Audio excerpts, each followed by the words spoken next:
वेकेटि सत्यनारायणामधेयस्य पिण्डप्रदानं करिष्ये। करीब 20 सालों से आप अपने बेटों का इंतजार कर रही हैं और कब तक इंतजार करेंगी माँ जी?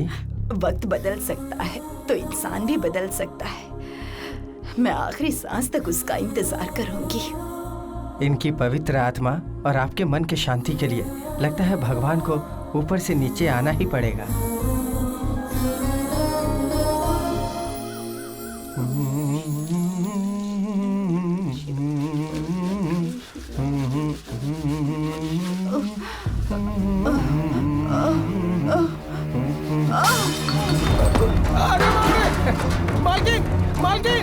मार्टिन, क्या हुआ मार्टिन? बस मुझे नहीं चाहिए, उसे दो। बेटा तू खा।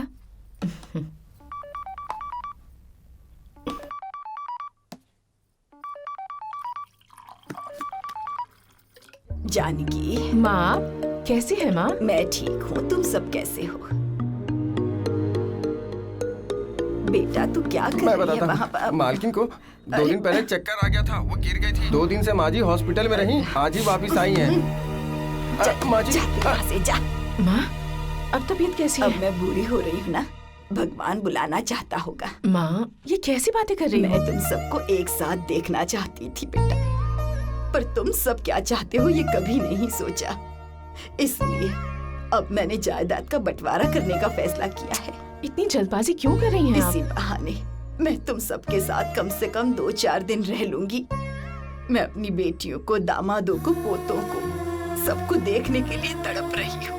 मैंने आज सबको फोन करके कहा है कि मैं जायदाद का बंटवारा कर रही हूँ।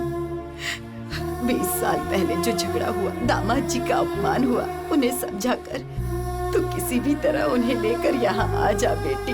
मैं कोशिश करूंगी माँ, आप अपना ख्याल रखिएगा। अच्छा बोलो। हाँ।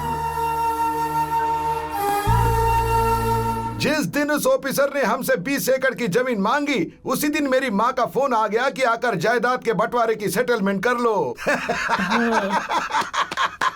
तुम सुपर भो बाबूराव, सुपर भो तुम, super. Control, control, control Baburao, control. सुनिए जी। बोलिए जी। जूस जी लाइए जी। आखिर माँ ने मुझे फोन कर ही दिया, मुझे जाना ही पड़ेगा गांव में। क्या बोलती तू? सुनिए ना, आपने गांव जाने के बारे में क्या सोचा है? दुकान के बारे में इतना क्या सोचना, एक दिन में ही तो अपना हिस्सा लेकर आ जाएंगे। वहाँ जाएंगे तो इन्वेस्टमेंट के लिए जो पैसे चाहिए आराम से मिल जाएंगे। एक बार अपना हिस्सा मिल जाए तो बच्चे भी प्लान कर लेंगे। तुम सब यहाँ पर आए, इस बात की मुझे बड़ी खुशी है। अब मैं तुम सबको हमारी जायदाद के बारे में बताना चाहती हूँ। 100 एकड़ जमीन, 5 एकड़ नारियल के खेत और ये घर, जैसा तुम्हारे पिताजी चाहते थे। 100 एकड़ जमीन तुम सब में बराबर बराबर बांट दूंगी, और नारियल के खेत जब तक मैं जीऊंगी वो मेरा सहारा रहेंगे। मेरे जाने के बाद सारे खेत, ये घर, सब कुछ तुम्हारा होगा। अगर किसी को कोई ऐतराज हो तो मुझे इसी वक्त बता दो। मुझे कोई प्रॉब्लम नहीं है माँ जी। मेरी तरफ से तो डो बोलो के माँ। Okay for me. तो फिर कल ही रजिस्ट्रेशन करवा लेते हैं। अरे क्या भैया, इतने दिनों बाद सब साथ आए हैं, एक दिन साथ रह लेते हैं ना, उसके बाद आराम से रजिस्ट्रेशन करवा लेंगे। शुरू हो गई तुम? वही तो मैं सोच रहा था कि तुम्हारे पति की कमी आज कौन पूरी करेगा, तो तू शुरू हो गई। सरस। मुहूर्त मिलने के लिए निकालते हैं, बिछड़ने के लिए शुभ मुहूर्त नहीं होता। रजिस्ट्रेशन तो कल होके रहेगी। किसी को कोई एतराज है क्या? देखिए, जो करना है जल्दी कीजिए, मुझे ऑफिस में बहुत सारा काम है। बिल्कुल सही, अगर कल ही रजिस्ट्रेशन हो जाए ना तो परसों सब अपने अपने घर भी जा सकते हैं। हाँ भैया, जिस काम के लिए सब लोग आए हैं पहले वो करना चाहिए। मैं डॉक्यूमेंट्स रेडी करता हूँ।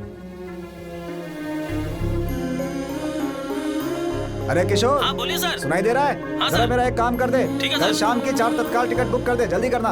Hello. Okay sir, okay sir, sleeper हो चढ़ के जाएगा बात सर। करनी पड़ेगी। दीदी, आज शाम की हमारी फ्लाइट की टिकट्स ऑलरेडी बुक्ड हैं। मेरी प्लानिंग कभी फेल नहीं होती। कल शाम की टिकट बुक करवा देना, ठीक है, जिससे कि हम परसों अपने घर पहुंच जाए और दुकान संभाल सके। चलो। तूने मुझे माँ क्यों बनाया? जायदाद ही बना देता भगवान, कम से कम मेरे बच्चे मुझे अपने पास रखते।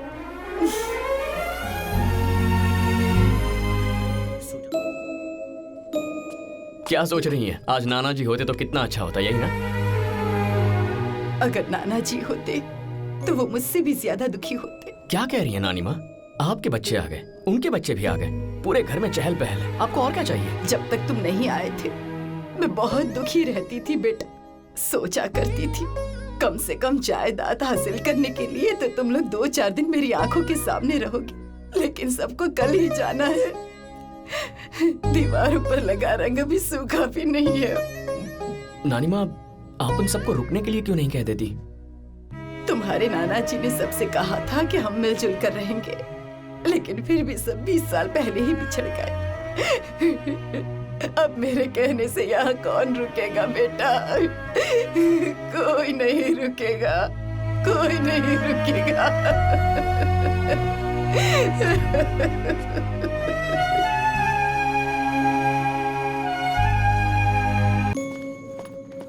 बेटा कम से कम खाना खाकर जाते। इतना टाइम नहीं है माँ, रास्ते में कुछ खा लेंगे। अपना ख्याल रखना, बाय। Bye aunty. सुनो, हाँ? पेस्ट, ब्रश, टॉवल सब रख लिया ना? हाँ रख लिया माँ। सुनिए जी, रास्ते में खाने के लिए सब बराबर तो लिया ना? सब पैक कर लिया हाँ है। ठीक है, सब संभाल कर रखना। चलिए। इसको तो कभी शांति ही नहीं है। अम्मा, अम्मा,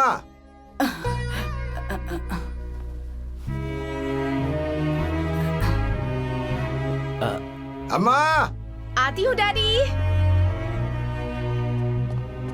हाँ डैडी। अरे अम्मा, सब सामान रख लिया ना? कुछ भूली तो नहीं? नहीं डैडी।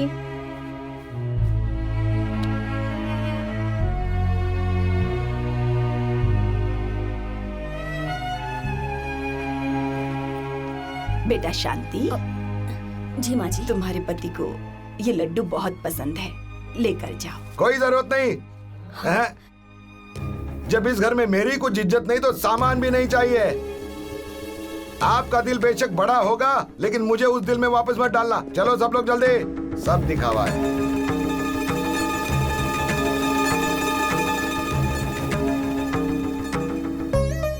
बच्चे कहाँ हैं? वो तो कब से कार में वेट कर रहे हैं। अरे माँ, रजिस्ट्रेशन होने के बाद तुम वापस अकेले कैसे आओगी? फिक्र मत करो बेटा, मैं वापस आ जाऊंगी। ठीक है, चलो आप। फिर मिलते हैं माँ जी।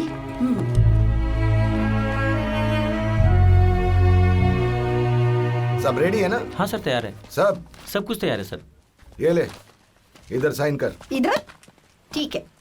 क्या सेठ जी, मेरे खेत रजिस्टर करवा रहे हैं? हाँ कर रहा हूँ तो। शाबाश। मेरी बात ध्यान से सुनिए, ये सिग्नेचर विग्नेचर छोड़ के पहले मेरा हिस्सा मुझे दीजिए, फिर जो करना है कीजिए। सूर्यराव, तेरा हिस्सा? हाँ वही तो कह रहा हूँ माँ जी, पहले मेरा हिस्सा दीजिए। 20 साल से उन खेतों में खेती कर रहा हूँ मैं, और इतने साल जो खेती करता है वो जमीन उसी की हो जाती है। ऐसा नियम है इस गांव का। वैसे कानून भी यही बोलता है, और मुझसे ज्यादा तो आप लोग जानते होंगे। देख लिया ना तुम लोगों ने नौकरों को सर पर चढ़ाने का नतीजा। तुझे क्या चाहिए रे? मेरा खेत चाहिए। तेरा खेत? जमीन हमारी, जायदाद हमारी, रजिस्ट्रेशन हम करा रहे हैं, बीच में तुझे क्या चाहिए? खामोश। जमीन बेशक तुम्हारी थी, लेकिन मेहनत तो मैंने की ना। ये कहाँ से टपक आया? हाँ, खेत आप लोग बांट लेंगे तो मेरा क्या होगा? क्या मतलब है? हम हमारी सारी जायदाद तुमको दे दे? वाह वाह वाह वाह वाह। दीदी आप रुकिए, बताओ कितने पैसे चाहिए? अभी उसे देता मत निकालो, उसे अपनी जेब में ही रहने दो। चंद पैसों से निपटने वाला मामला नहीं है ये कुछ ज्यादा ही नहीं बोल रहा है। अरे बाबूराव जी, हाँ? टाइम हो चुका है, मुझे घर भी जाना है। अरे सर बस 2 मिनट। अभी देखिए, आए। ये रजिस्ट्रेशन हुई तो मैं पंचायत बैठाऊंगा। सुनिए, आप लोग ये मामला बाहर से ही निपटा कर आइए। हाँ सर अभी आ रहे हैं, बस 2 मिनट। अरे भैया, इसे जल्दी निपटाइए, पहले ही बहुत लेट हो रहा है। कितनी जमीन चाहिए तेरे को? यहाँ फैसला किया तो कुछ नहीं मिलने वाला है मुझे। चलकर पंचायत में फैसला होगा। अब क्या करें भैया? अब जो करेगी पंचायत करेगी। What nonsense। घर चलकर बात करते हैं। हमारे मुंह में निवाला जाने ही वाला था कि उसने आकर निवाला छीन लिया, सब गड़बड़ कर दी। आज जाके उसकी नियत समझ में आई, हमारा रजिस्ट्रेशन भी रुकवा दिया। तो चुप रहे भैया, मुझे कल शहर पहुंचना ही है। अभी जाना वाना कुछ नहीं, पंचायत जाने की तैयारी करो। कोई भी घर नहीं जाएगा, बेशक 1 दिन लग जाए या 10, मैं बोलूंगा तभी जाएंगे। Oh my God, 10 दिन लग सकते हैं? इतना टाइम नहीं है भैया। जिसको जायदाद चाहिए वो रुके, जिसको जरूरत नहीं वो चला जाए। ऐसे कैसे चले जाएंगे? अभी आए तो निपटा कर ही जाएंगे ना। और मेरा क्या है, मैं तो रहूंगा ही। प्रॉब्लम तुम्हारी है। अगर जायदाद चाहिए तो थोड़े दिन रुकना पड़ेगा, वरना चले जाओ। सूर्यराव ऐसा करेगा मैंने कभी सोचा नहीं था। अरे क्यों नहीं करेगा? दूध वाला तबेले में रहना चाहिए, और नौकर घर के बाहर। जूते अगर उठाकर सर पर रख दिए ना तो ऐसा ही होने वाला है। रोना ही पड़ेगा। और ये दीदी, ये पंचायत की झंझट ना खत्म ही नहीं हो रही है। कब से हमारी दुकान बंद पड़ी है, अब क्या होगा पता नहीं। जानकी, हाँ माँ, यहाँ आना बेटी। हाँ आ रही हूँ माँ। सुन, ये संतोष के कपड़े हैं, जरा कबर्ड में रख देना। हाँ हाँ माँ।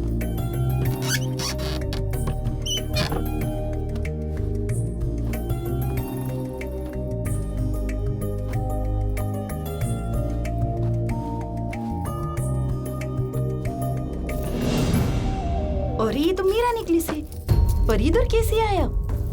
मतलब उस दिन संतोष को मिल गया था। मेरा नेकलेस इधर छुपाने की क्या जरूरत थी? पूछ रही हूँ, जवाब दो। छुपाया नहीं मौसी, बस आपसे दूर रखा था। हाँ? आओ केम करूँ थे? देखना चाहता था नेकलेस से अलमारी की कीमत बढ़ती है या नहीं। हाँ? जी मौसी, आप कहती है ना इंसान के गले में सोना हो तो उसकी कीमत बढ़ती है। इतने दिनों तक आपके गले में नेकलेस नहीं था, क्या आपकी वैल्यू घट गई? और आज इसे पहनकर कौन सी वैल्यू बढ़ जाएगी? मैं नहीं कह रहा सोने की वैल्यू नहीं होती। कोई पूछे सोना कीमती है या पीतल, तो जवाब सोना है। पर इंसान और सोने में कौन ज्यादा कीमती है, तो जवाब इंसान ही है। नेकलेस मिला तब आपको बता सकता था, पर तब आप ये सुनने के मूड में नहीं थे। आपको नानी ने सोने के कंगन दिए, उन्हें टेस्ट कराने आप सुनार के पास गए। अगर ये बात नानी माँ को पता चल जाती तो उनकी नजरों में आपकी क्या कीमत रह जाती? नानी माँ ने आपको ये कंगन इसलिए नहीं दिए कि आपकी वैल्यू बढ़ जाए, पर इसलिए ताकि आप खुश हो जाएं।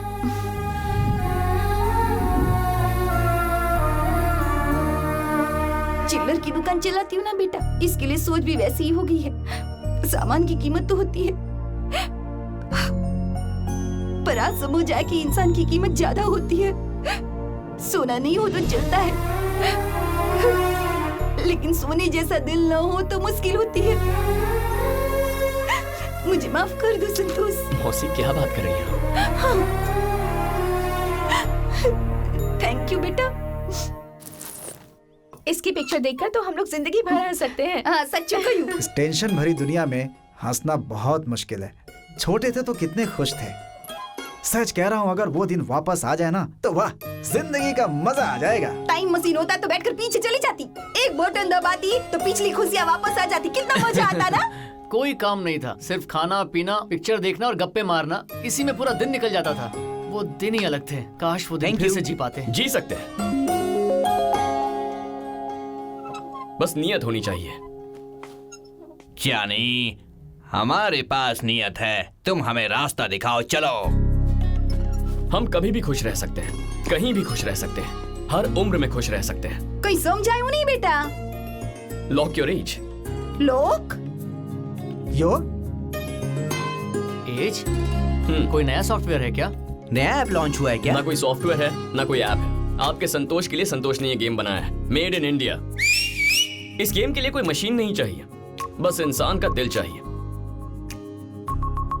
लॉक योर एज का मतलब है लाइफ में जो बहुत खुशी के पल आए थे, उस सिचुएशन को कॉपी करके आज की तारीख में उसे पेस्ट करना है। That is lock your age. उस पल के खेल से लेकर खाने तक उस वक्त जो करते थे वही आज करना है। कॉन्सेप्ट तो बहुत अच्छा लग रहा है। नाइस आइडिया, अप्लाई करना चाहिए। हम सबको खुश रहना चाहिए। पर ऐसा हकीकत में हो सकता है क्या संतोष बेटा? हाँ मौसी, मैं प्रूव कर सकता हूँ। Okay, let's start the game. किससे स्टार्ट करेंगे? किससे क्यों? इस घर की सबसे छोटी बेटी, the golden lady of this house, gold वाली मौसी। नहीं, बिल्कुल भी नहीं। ओके, वो जी शुरू कीजिए ना, प्लीज प्लीज कम ऑन। मेरी लॉक योर एज। जिस दिन मैं दुल्हन बनी थी ना, मेरी खुशी का कोई ठिकाना नहीं था। पूरे शरीर पर गहने थे, कानों में बाली, हाथों में कंगन, माथे पर टीका। क्या बात है बुआ, आपको तब से गोल्ड पसंद था क्या? अरे जब से ये पैदा हुई तब से ही ये शौक इसे था। नामकरण के दिन किताब पकड़ने की जगह गहने उठा लिए थे। जब मैं दुल्हन बनी हुई थी ना, अगर तब मैं घर के अंदर आईने के सामने अपने आप को निहारती थी, ना मुझे भूख लगती, ना नींद आती। वो खुशी का माहौल ना कुछ अलग ही था। बहुत खुश होती थी मैं, बहुत अच्छा लगता था मुझे। गोल्डन मौसी, ये आपकी लॉक योर एज।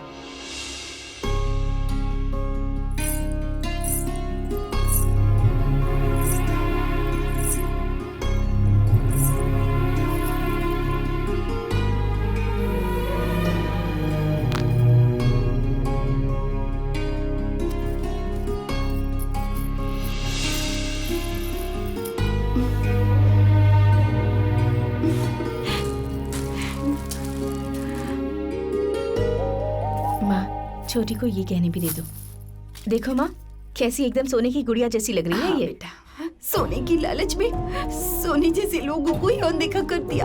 इतने दिन सबसे दूर रही, मुझे माफ कर दो माँ। कोई बात नहीं बेटा, चुप जा।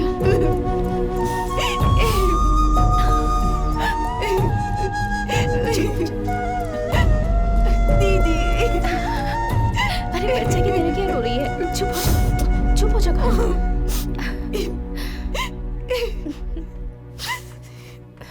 आपकी लॉक योर एज। मेरी जिंदगी के सबसे यादगार पल जो मैंने बिताए हैं वो मेरे भाइयों के साथ हैं, और सबसे ज्यादा रक्षाबंधन के दिन। बड़े भैया तो कुछ न कुछ गिफ्ट देते थे और दूसरा भाई जोक्स की बुक देता था, और इसे तो समझ ही नहीं आता था क्या दूं, तो कागज के फूलों का एक बुके बना कर देता था। लेकिन सबसे ज्यादा खुशी तब मिली जब पहली बार सबसे बड़े भैया ने बहन कहकर बुलाया।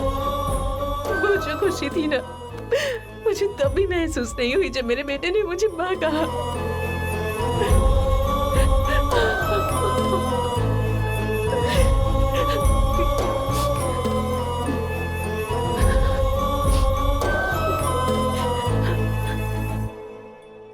माँ जी ने तो सबकी आंखों में आंसू ला दिए।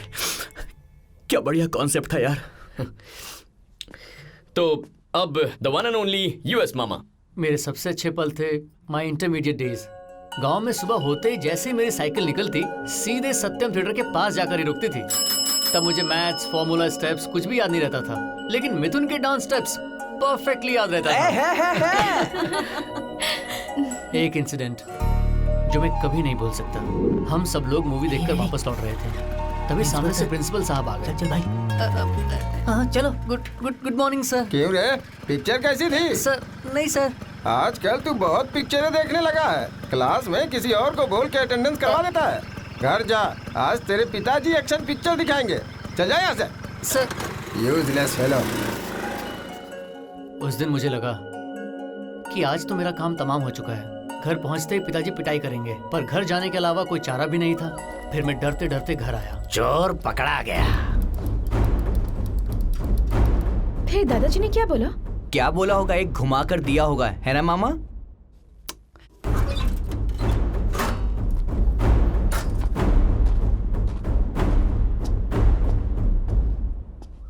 ए रवि। जी पिताजी। इधर आ। अरे ऐसे डर क्यों रहा है? जब देखो पढ़ता ही रहता है। कभी कभी फिल्म देखने भी जाया कर। इन पैसों से कोई फिल्म देख लेना। पागल कहीं का। मुझे आज तक समझ में नहीं आया कि पिताजी ने मेरे साथ ऐसा बर्ताव क्यों किया। नानी माँ, आपने कोई जादू किया होगा। क्या हुआ था उस दिन? बताओ। अभी अभी अभी अभी क्या अभी? सुन रही हो? हाँ? तुम्हारा छोटा बेटा कॉलेज बंक करके फिल्म देखने गया है। पढ़ाई में कितना अच्छा है वो। रात भर पढ़ाई करके थक गया था, तो मैंने ही कहा कि जाकर फिल्म देख गया। आपको तो पता ही है, ज्योतिषी जी ने उसकी जन्म कुंडली देखकर क्या कहा कि आपके परिवार में अमेरिका जाने का योग उसी का है। उसे कुछ मत बोलिए आप।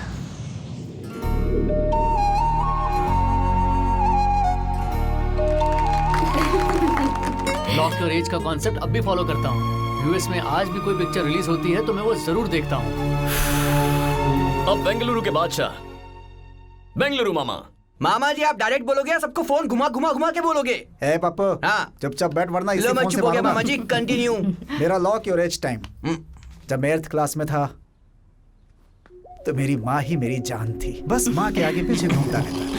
12 एकम 12, 12 दूनी 24। हाँ? कल मेरी बहू की गोद भराई है। सीता लक्ष्मी जी आपको जरूर आना है, ठीक है? जरूर आऊंगी। जी जी। हाँ, नमस्ते नमस्ते नमस्ते। माँ क्या है? ये गोद भराई क्या होती है माँ?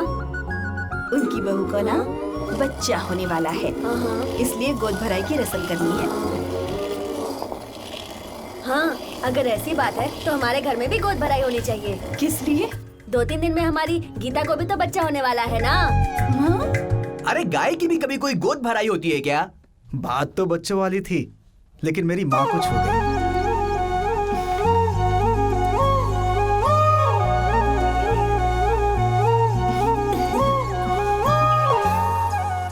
अब तो खुश है ना तू? हाँ माँ मैं बहुत खुश हूँ माँ। किसी गाय की गोद भराई पूरी दुनिया में शायद पहली बार हुई होगी।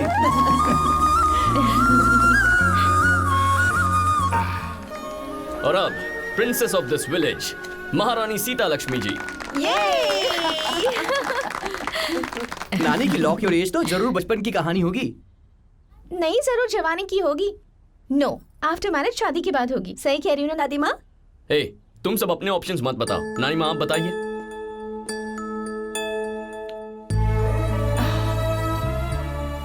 मेरी जिंदगी का सबसे खुशी भरा दिन 20 साल बाद आज आया है, जब मैं तुम सबको अपनी आंखों के सामने एक साथ देख रही हूँ।